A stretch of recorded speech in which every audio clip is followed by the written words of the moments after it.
Welcome, friends, to a truly yin and yang movie. We are talking The Macabre.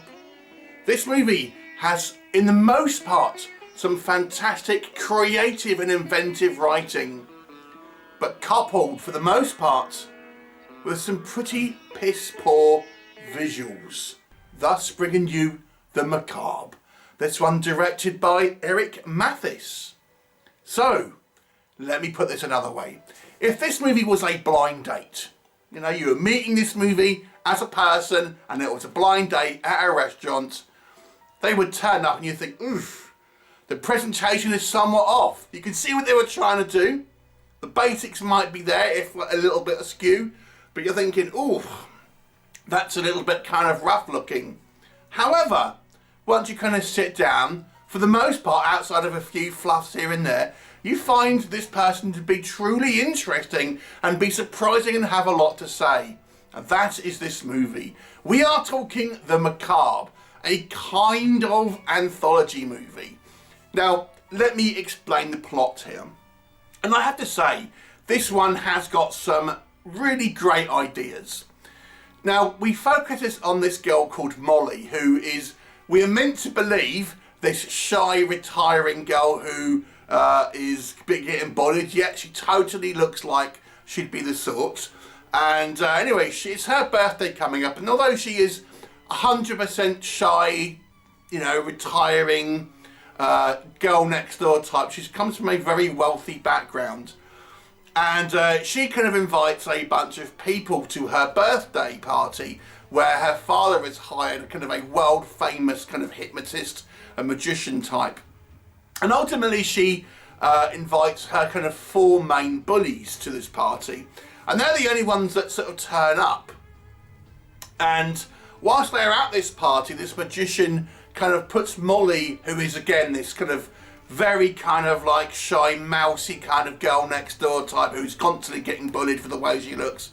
Yeah, they put Molly in this kind of trance to kind of try and explore any past lives and kind of go back into, you know, who Molly might have been in previous kind of existences. However, they don't expect that Molly was actually her past self was a witch in the Salem witch trials, and as such it now kind of wants revenge, etc. And then we kind of get Molly essentially asking our bullies to kind of tell her stories to try and keep them alive. So that's your basic overreaching plot there. The actual kind of wraparound story is nearly half the film. You know, you get a good half an hour of this kind of wraparound story before you even get to the kind of the segments. I'll talk about the segments briefly. We get one, for example, which deals with a Mothman. You know, the fabled Mothman. We get a kind of serial killer, murder, slasher movie, and finally we get this kind of one which is this kind of demonic kappa, which is kind of to do with a somewhat kind of romantic story as well. So that's your brief kind of plot synopsis. So I don't want to go into too much detail here, but let's talk about what I think works for this movie, because I do think this movie, when you look at it, you're going to think it's a cheap throwaway B movie, but it's got some surprisingly good writing. I mean, the premise alone, it's a little bit like Night of the Demons, I'll admit.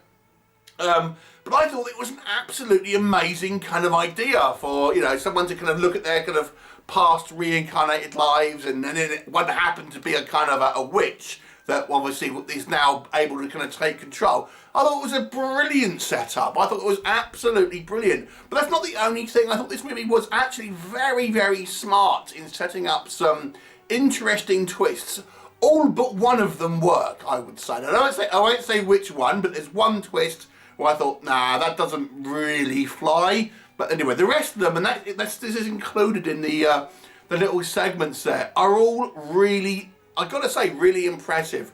The writing here is very, very impressive, because these stories, even though some of the kind of the smaller vignette sort of types are obviously shorter in kind of length, they still kept me gripped. The kind of serial killer one, I think, was the weaker one. But the Mothman one and the Kappa one I thought were pretty strong, and the wraparound story was, from a writing standpoint, very, very strong. But other than that, what can I say that works in the kind of the plus column here? I have to say, you know, there's some great location shooting here. I mean, this kind of like this house where they shot this kind of like very luxurious house, really kind of reminds you of kind of Dynasty and Dallas and those kind of like luxurious houses that you kind of would have seen in the 80s. So it sets up that this girl's from a rich background, but because we have these three kind of separate stories as well, we also get quite a variety in kind of location here that I thought was all, you know, made the movie have some kind of variety in its kind of look and feel here. The movie actually has some variety in its kind of subjects as well. It's kind of a variety of different antagonistic threats, let's just call it that, all there. And as they say, the actual, the idea behind these stories, even though I thought that kind of the serial killer one was the weakest, it was still not a bad kind of idea, I will have to say. I think the acting, you know, it's a mixed bag, but I don't think it was terrible at any point in this movie. I think it's trying to be a somewhat silly, campy movie, you know, and I think some lent into it better than others. But it was never, none of this acting was ever kind of distractingly bad or anything like this. Everyone did at least an adequate job for this kind of style of movie that I think it was that it was doing. Some were pretty good and some were kind of like, you know, passable maybe, but none of it was distractingly kind of bad or anything like that. So, you know, and there are some very creative effects. It's a very low budget, and we'll come on to maybe what doesn't work in regards to that. But I have to give it props for being kind of creative here. And yeah, I found it a very engaging kind of story, if you can look past the visuals. So let's talk about that. Here's the main problem with this movie. It looks incredibly cheap. Now, I suspect the main problem here is obviously it was a very low budget film. Had this had more money, I'm sure it would have looked a lot better. But you know, it is what it is. We have to judge the movie that we've got rather than the movie that we wanted. And I've got to say, even though I think the writing, for the most part, with a couple of like small exceptions, is very strong, the imagery that we see on screen, and it's partly the effect, it's partly the cinematography, is on the weaker side. The effects, first of all, we get a variety, you know, and I hats off. I get to give my hat off for having some inventive effects, inventive monsters, but they kind of look a little cheap. They kind of look like they're made of paper mache. They kind of don't move and things. You know, we have creatures with a constantly kind of static face and things like this. Some truly awful ghost effects. So the effects-wise, you can, like I said, you can see what they were going for, and I give them props for doing the best they can with a clearly limited budget. But are people going to kind of care when we have these kind of like paper mache effects? That's one thing. Also, I think it's shot a little bit kind of like amateurish at times as well. Sometimes the lighting will change. You'll see, you know, for example, in one sequence it will be light outside, in the next sequence it will be dark, then it'll go back to light again. And internal shots, the lighting will be different depending on kind of different angles.